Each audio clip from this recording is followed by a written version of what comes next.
Olá, meus amigos, sejam todos muito bem-vindos a mais um podcast comigo, Henrique Correia, Carreiras Trabalhistas.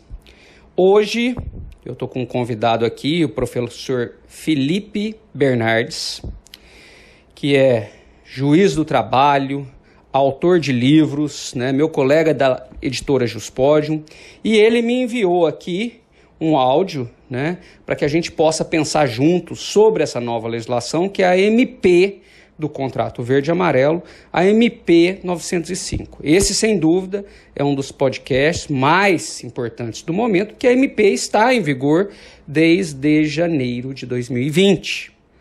Então, eu vou colocar o áudio aqui do professor Felipe, já agradecendo a ele a participação, e depois a gente volta para comentar alguns pontos.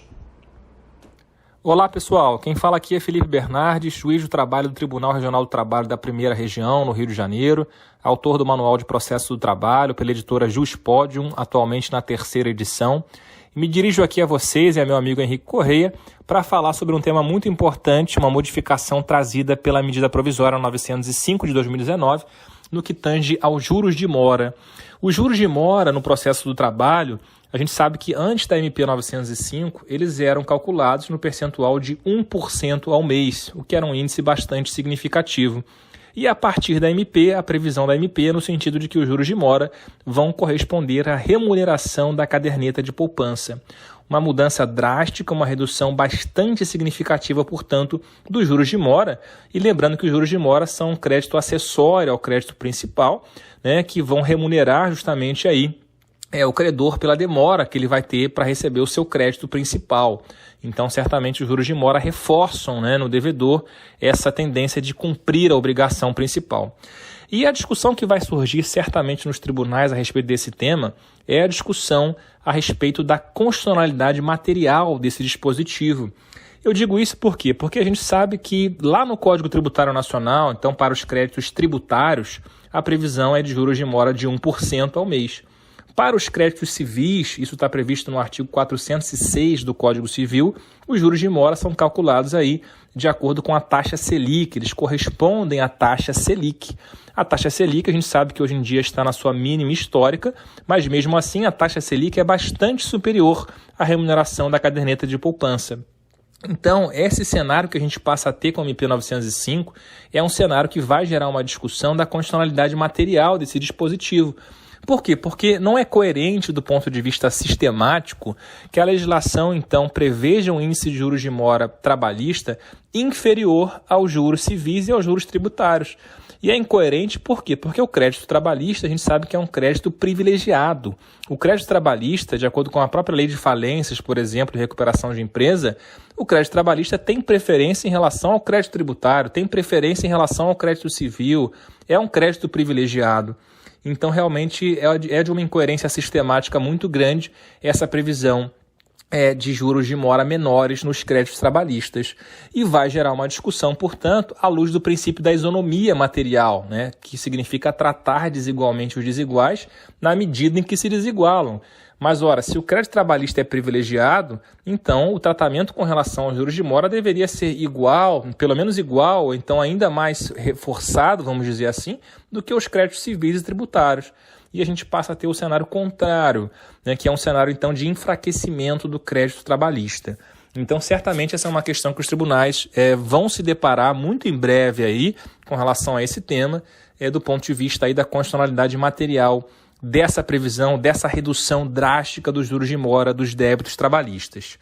É isso, meu amigo Henrique Correia. Eu queria saber da sua parte aí, o que você tem a me dizer com relação às modificações de direito material aí envolvendo a medida provisória 905 de 2019. Grande abraço. Muito bem. Obrigado, professor. Uma das modificações que suscita muitas dúvidas é o trabalho aos domingos e feriados. Eles colocaram já a possibilidade de se trabalhar aos domingos e feriados em algumas outras legislações, mas não vingou e agora vem via medida provisória.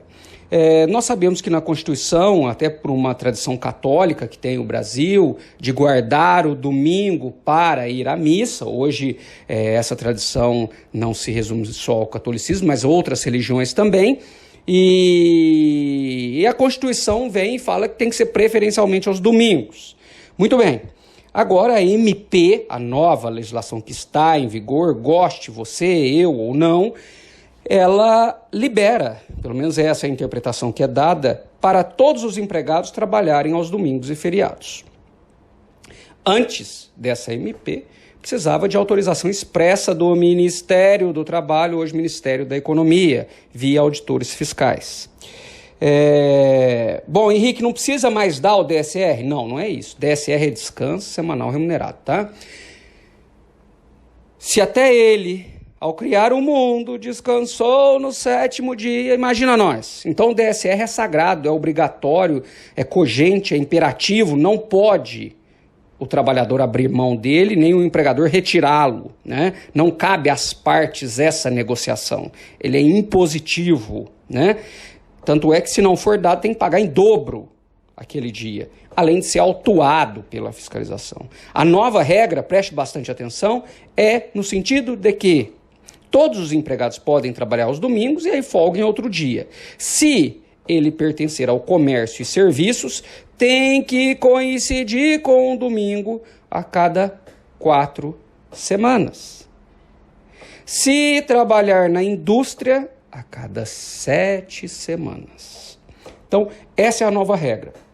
Ele vai folgar na segunda, na terça, na quinta, no sábado, mas comércio, 3 semanas, tem que coincidir com o domingo, indústria, 7. Tudo bem? Lembre-se, pessoal, que se descumprida essas regras, pagamento em dobro, autuação e ainda vai lá para nós no Ministério Público do Trabalho. Antes de passar para o próximo tema, eu acho que merece aqui uma reflexão um pouco mais elevada, é que nós sabemos a importância da coincidência com o domingo. Se você do lado daí não tem filhos, né, às vezes não frequenta uma religião e tal, mas é nesse dia que as pessoas socializam, né? Eu vou falar do meu caso, que tenho 2 filhos, é o dia que eu fico com eles, levo na praça, levo para tomar um sorvetinho, né? Durante a semana é muito corrido, tem que fazer lição de casa, aquela coisa toda, tá cansado, compromisso. Então é no domingo ali que a gente frequenta mais esses ambientes de lazer. Então eu acho, por exemplo, na indústria coincidir a cada 7 semanas é cruel, é perverso, é ruim. Ah, mas é bom para a economia. Pô, mas tem que achar um meio termo, né? Imagine você, se é pai, se é mãe, ou enfim, se frequenta algum que abre só os domingos. 7 semanas você vai ficar sem, né? Importante também para elevar aqui a discussão é que a norma coletiva, acordos e convenções, podem prever de forma diferente. Não mais do que isso, mas regras mais benéficas. Gorjetas. Quando eu falei não mais do que isso, é não para prejudicar, porque nós já temos um teto aqui. É só para melhorar, tá? Pessoal, gorjeta... Esse tema, gorjeta, é um dos assuntos que mais sofreu impacto. Uma mexida legislativa, né?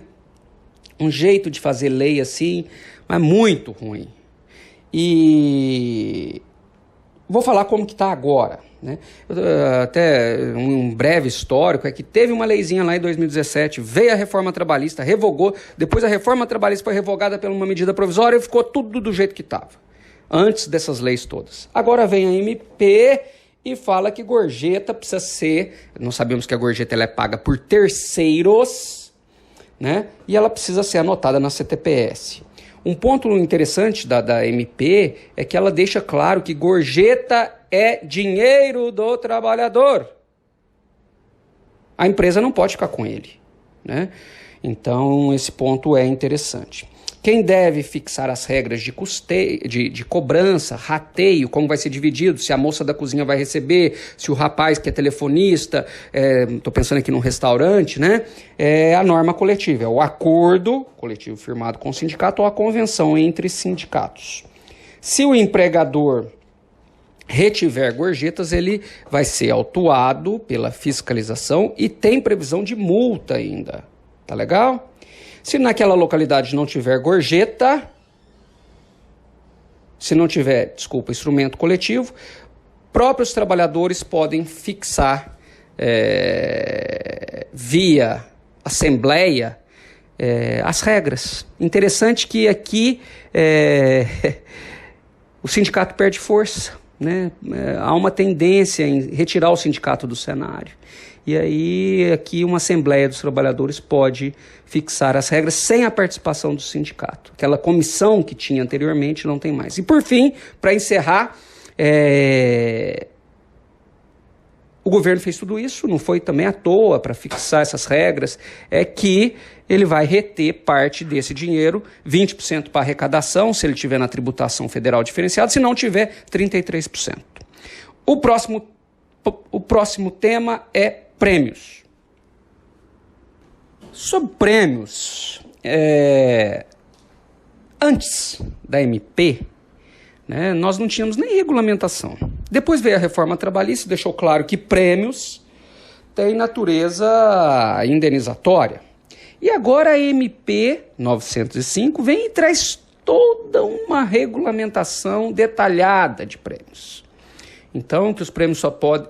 Tem natureza indenizatória, é ligado ao desenvolvimento, a produtividade, a eficiência do empregado avaliada individualmente. Essa avaliação tem que ser dada ciência, publicidade para o trabalhador com antecedência, né? A avaliação tem um critério discricionário, assim, com uma certa flexibilidade do empregador de avaliar, né, o que abre aí uma discussão. E somente, presta atenção, pode ser pago 4 vezes por ano. Então, se ela for paga mês a mês, tem a roupagem de salário, vira salário, tá? 4 vezes é o limite máximo. E tem até uma regra diferente, que o empregador tem que armazenar a documentação por 6 anos. Esse prazo de 6 anos não tinha antes, tá? É importante ressaltar que a própria reforma trabalhista, né, ela dá margem, ela dá a possibilidade, o Supremo já entendeu isso mesmo antes de reforma, que o acordo, a convenção, podem prever regras diferenciadas neste caso, tá bom?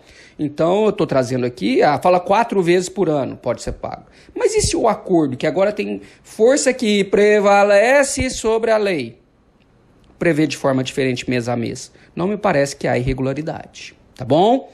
Então, aqui são os parâmetros mínimos quando não houver norma coletiva em sentido contrário. A atualização, meus amigos, repito, hoje para o operador na área trabalhista é imprescindível. Tem que ficar em dia.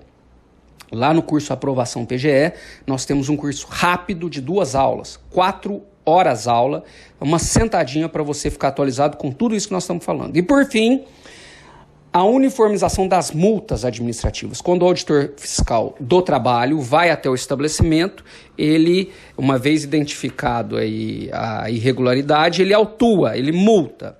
E a tarifação dessas multas tem um artigo, eu não sou muito de falar número de artigo, porque fica muito teórico, né?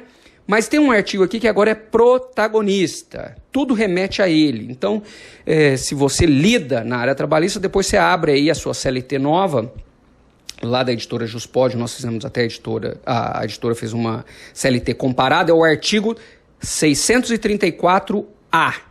Esse artigo ele traz uma tarifação, multa leve, média, grave, gravíssima, multas variáveis, per capita. Então tem um quadrinho que você precisa saber da existência.